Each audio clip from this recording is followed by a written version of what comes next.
something that other states have been spared. And the Morrison government has been there for not just Victorians but for Australians from day one of this crisis, and will continue to provide that support. So we'll stick to the principles that have guided us to date with our economic support packages, namely that it will be temporary, that it will be targeted, that they'll be measured, and that they'll be using existing systems, and we'll have more to say about that in due course. We have been there to support the Victorian people with $45 billion that's already been delivered.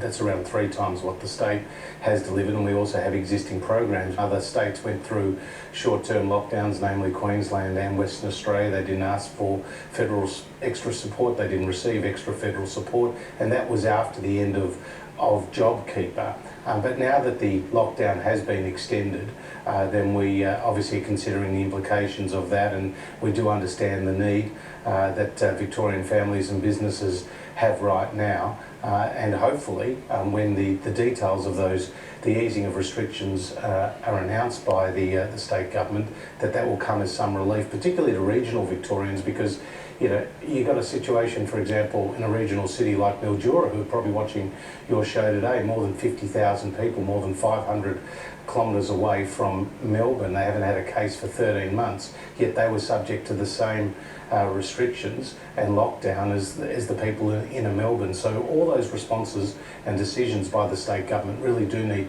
to be proportionate to the challenges that we face. I mean, as you know, it's been the same virus nationwide, indeed globally. It's been the same quarantine facilities that have been able to be accessed in New South Wales as in Victoria. It's been the same technology with respect to QR code systems that are available in New South Wales as in Victoria. But if you take out the first initial nationwide lockdown, since then Victorians have been subject to 140 days of lockdown, whereas the average across the other states and territories has just been 6 days.